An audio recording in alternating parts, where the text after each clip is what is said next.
Israel que tinha a lei, Israel que tinha a Bíblia, Israel que tinha a palavra, ele não melhorou em nada.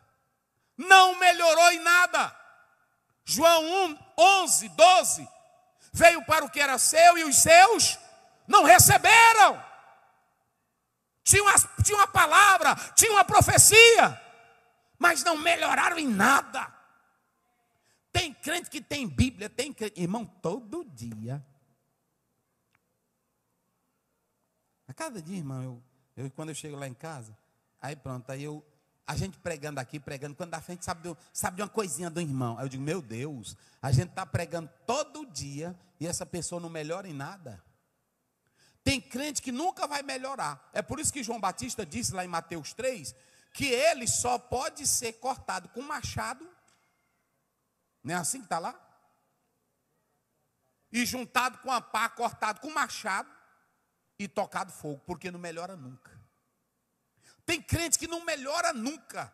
Olha esse centurião, não era do povo de Deus, não tinha a Torá, mas admirava o povo de Deus. E Jesus disse, eu esperei de você. Eu esperei foi de você. Tu está melhorando, irmão? Tu está melhorando? Veja aí. Tem irmão aqui que a crença dele é do mesmo nível de uma pessoa mundana. Coloca aí Mateus 5,20. Jesus disse, se vocês não melhorarem acima, olha aí, dos escribas, vocês não vão entrar no reino dos céus. Coloca na tela para mim finalizar. O que Jesus espera de você? Coloca aí, para eles analisarem bem. Pode passar. O que Jesus espera de você? Primeiro, Ele espera de você respeito e cuidado pelos mais simples. Melhore nisso, irmão. Cuide dos mais simples, ame os mais simples. Uma coisa boa, meu irmão. Está aí. Você tem que querer saber, você tem que desejar o bem para o próximo. Tem pessoas que não querem saber da outra pessoa. Se lembre que qualquer pessoa, seja ela negra, seja ela branca, seja ela do nosso meio ou não, ela tem que ser tratada com dignidade, porque ela tem a imagem, a semelhança de Deus. Segundo, coloca aí, que saiba se comunicar com procure saber se comunicar com as pessoas. Tem crente aqui, irmão, que ele não fala com um descrente. Como é que tu vai ganhar ele para Jesus? Como é que ele vai te admirar como crente?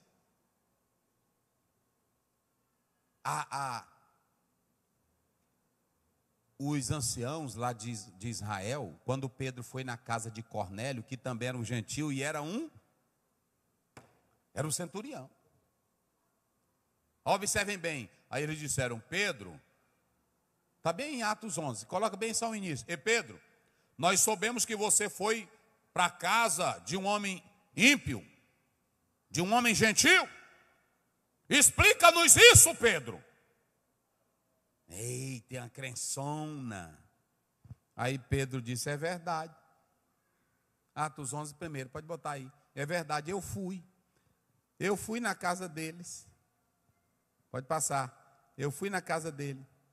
Agora só que é o seguinte, quando eu cheguei lá, eram ímpios, pecadores, gentios, e eu sei que eu não posso me comunicar, mas Deus me deu uma visão, que eu vi vários animais, e depois Deus disse assim, não tenha imundo aquilo que eu fiz. Eu fui, quando cheguei lá, que eu comecei a pregar, o Espírito Santo caiu sobre eles, do jeito que desceu sobre, e quem sou eu para impedir o Espírito Santo agir na vida das pessoas?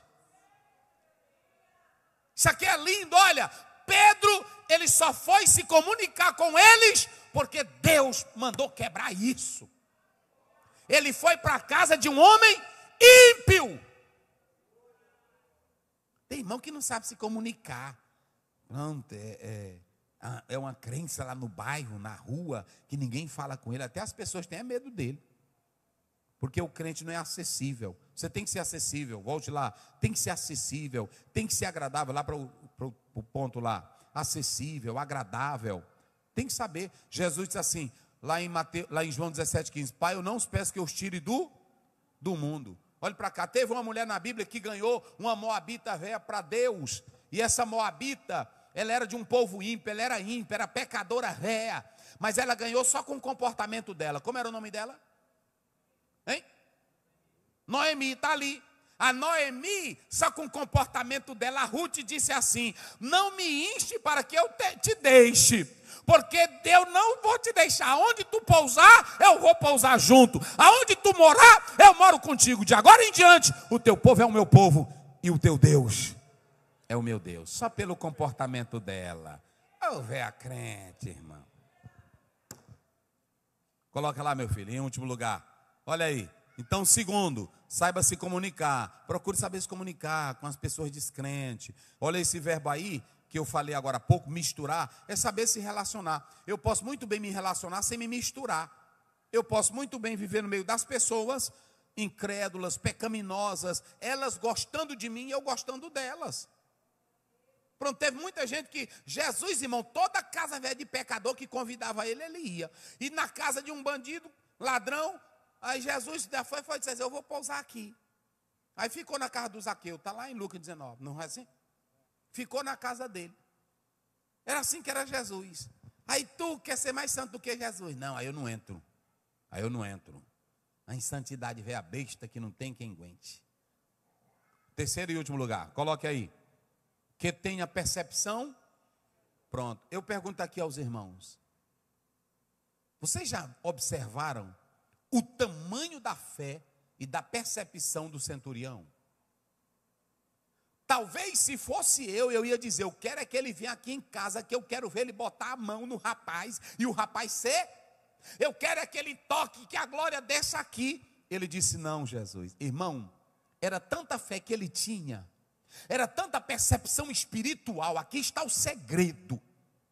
O segredo não é alguém tocar em você. O segredo não é alguém revelar o teu nome.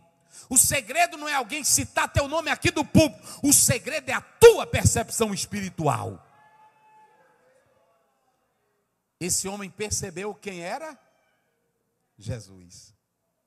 Esse homem percebeu quem era. A minha pergunta para você é: o que você acha de Jesus? Como você percebe Jesus? Mas tem uma coisa, esse homem de alta posição, a posição dele, o poder dele, não fez ele deixar ele ficar cego para não compreender quem era Cristo. Se todos nós aqui nesta igreja tivéssemos uma percepção espiritual, na hora que vocês entrassem por aquela porta, cada culto seria um culto grandioso, porque não depende de mim, depende da tua percepção. Quem acredita que Jesus está aqui? Quem acredita que tem anjos que cercam esse lugar? Quem acredita que o poder de Deus está aqui? Peça para Ele abrir os teus olhos espirituais. Quem tem que ter a fé é você. Esse homem, olha o que ele diz, não precisa ir lá em casa. Manda só uma palavra. Aleluia. Jesus só disse assim, está curado. Lá no verso 10. E eles voltaram e encontraram o menino curado. Qual é a tua percepção espiritual? Vamos melhorar? Quem quer melhorar? Qual é o primeiro segredo para melhorar?